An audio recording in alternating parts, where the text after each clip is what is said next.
Nous allons tout joyeux au pays de la vie, au pays du bonheur, au royaume d'amour. Vous qui marchez encore sans Dieu dans la folie, oh dites, voulez-vous y venir dès ce jour? Voulez-vous y venir dès ce jour? Oh, voulez-vous venir à ce Dieu plein d'amour? On travaillera 6 jours, mais le 7e jour est le sabbat, le jour du repos. Il y aura une sainte convocation. Amen. Vous ne ferez aucun ouvrage, c'est le sabbat de l'Éternel dans toutes vos demeures. Gloire à Dieu. Nous trouvons ces paroles dans le livre du Lévitique au chapitre 23, le verset 3. Bonjour, bonjour mes amis de la méditation quotidienne. Comment allez-vous en ce 6e jour de la semaine, jour de préparation du Saint Sabbat de l'Éternel?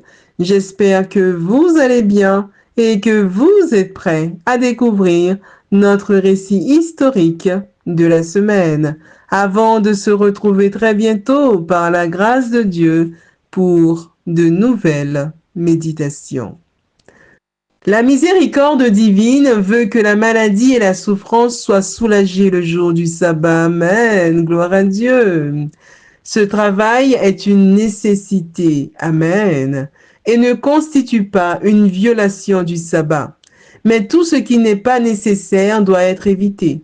Par négligence, beaucoup de chrétiens attendent le commencement du sabbat pour s'occuper de certaines petites choses qui devraient être faites le jour de la préparation. Cela ne devrait pas être. Tout ce qui n'a pas été fait au moment voulu doit être mis de côté jusqu'à la fin du sabbat. Amen. Prions le Seigneur. Tendre Père des cieux, nous te disons merci pour ton amour, pour ta miséricorde envers nous, pour le sacrifice de Jésus-Christ, notre Seigneur et Sauveur. Nous voilà réveillés, ô Père. Nous te disons merci pour le souffle de vie que tu as conservé en nous. Merci de nous avoir fait grâce. Nous te demandons pardon. Nous avons péché devant ta face bénie par nos pensées, nos paroles, notre comportement. Puisses-tu nous laver dans le sang de l'agneau et nous aider à refléter le caractère de Jésus-Christ, à avoir les sentiments qui étaient en Jésus-Christ. Oui, Père, nous le voulons. Que tu puisses nous y aider, ô Père. Merci pour le récit historique de cette semaine. Nous voulons voir notre Sauveur face à face. Oh oui, Père, nous le voulons. Nous voulons être là lorsque Christ reviendra. Aide-nous à continuer à nous sanctifier chaque jour pour pouvoir être là, Père. Merci encore pour cette belle méditation qui nous invite à nous préparer pour ce grand et glorieux jour. Merci également pour ton saint sabbat, ce jour que tu as béni et sanctifié. Et aide-nous, Père, à l'honorer de manière consciencieuse. Merci encore pour tout ce que tu fais et tu continueras à faire dans nos vies. Je te prie pour toutes les personnes qui crient à toi, puisses-tu dire un mot. Merci pour tout. Je ne t'ai pas prié parce que je suis bonne et digne à tes yeux, mais je t'ai prié dans le précieux nom de Jésus-Christ, ton Fils, qui vit et qui demeure au siècle des siècles. Amen. Mes amis, comme d'habitude, nous ferons un récapitulatif des méditations qui ont été lues cette semaine. Dimanche, notre méditation avait pour titre Tolérance. Notre verset à mémoriser se trouvait dans le livre de Jean au chapitre 1, le verset 46 qui nous dit ceci: « Peut-il venir de Nazareth quelque chose de bon? Je vous ai raconté une expérience pour le chrétien. » Notre réflexion était la suivante.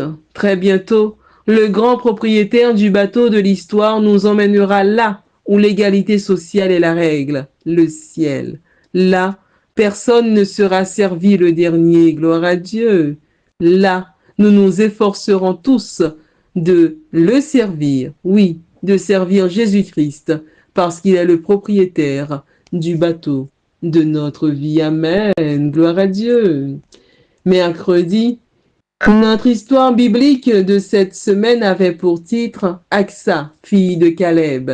Notre verset à mémoriser se trouvait dans le livre de Josué au chapitre 15, le verset 16, qui nous dit ceci. Caleb dit, je donnerai ma fille Aksa pour femme à celui qui battra Kirjat Sefer et qui la prendra. Le récit biblique se trouvait dans le livre de Josué au chapitre 15, les versets 13 à 20. Notre réflexion était la suivante. Dieu nous aime et veut ce qu'il y a de mieux pour nous. Nous savons que les réponses qu'il nous donnera seront toujours les meilleures. Amen.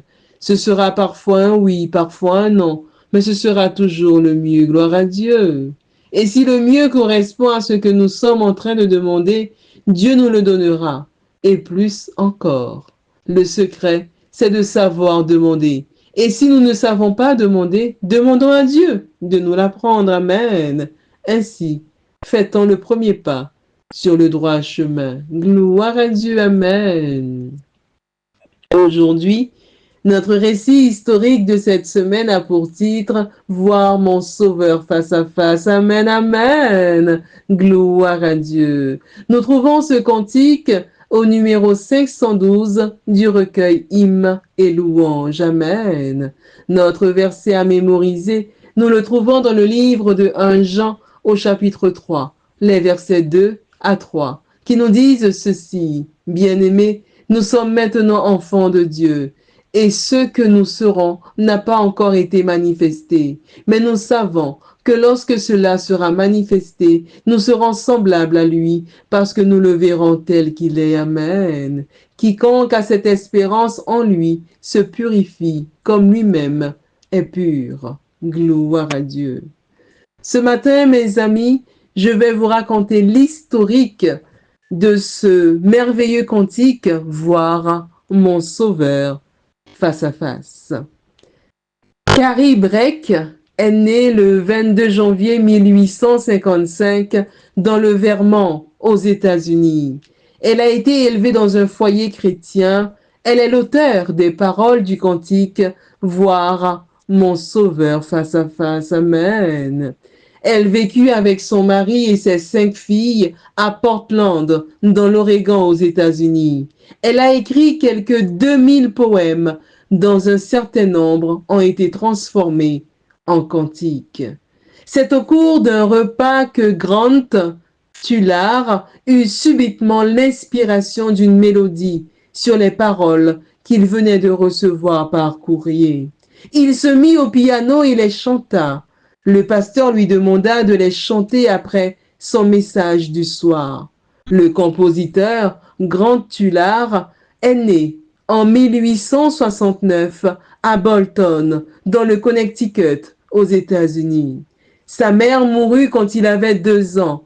Quand il était adolescent, il menait une vie dissipée, mais il se convertit dans un camp méthodiste, découvrit ses dons musicaux pour le chant, l'orgue et la composition. On raconte l'histoire d'un couple missionnaire qui fut capturé par des rebelles chinois et mené à un endroit isolé, sur une colline où il devait être exécuté. Au moment où l'un de ceux qui devaient les exécuter sortit un grand coutelas, l'homme et la femme se sont mis à chanter « Face to face with my Christ, my Savior », qui veut dire « voir mon Sauveur face à face ». Amen. À leur grande surprise, l'ordre d'exécution ne fut pas donné. Amen. Le bourreau rangea son arme et les missionnaires furent relâchés. On leur permit même de retourner au quartier général de la mission à Shanghai, en Chine. Charles Rodieux a traduit en français ce cantique que l'on chante souvent lors d'enterrements. Notre récit historique de cette semaine avait pour titre « Voir mon Sauveur face à face ». Amen. Notre verset à mémoriser, nous le trouvons dans le livre de 1 Jean au chapitre 3, les versets 2 à 3 qui nous disent ceci. « Bien-aimés, nous sommes maintenant enfants de Dieu, et ce que nous serons n'a pas encore été manifesté, mais nous savons que lorsque cela sera manifesté, nous serons semblables à lui, parce que nous le verrons tel qu'il est. Amen. Gloire à Dieu. Quiconque a cette espérance en lui se purifie comme lui-même est pur. Amen, amen. Gloire à Dieu.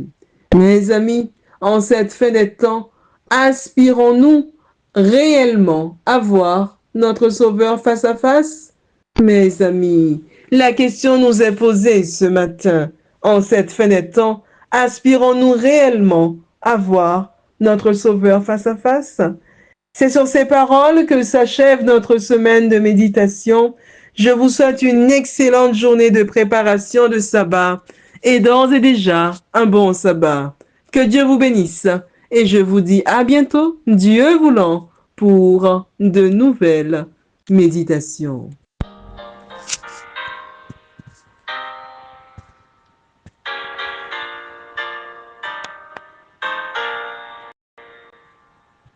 Voir mon sauveur face à face, voir Jésus dans sa beauté. Ô joie, ô suprême grâce, ô bonheur, félicité. Oui, dans ta magnificence, je te verrai divin roi. Pour toujours en ta présence, je serai semblable à toi. Ta gloire est encore voilée à de voiles ensemble.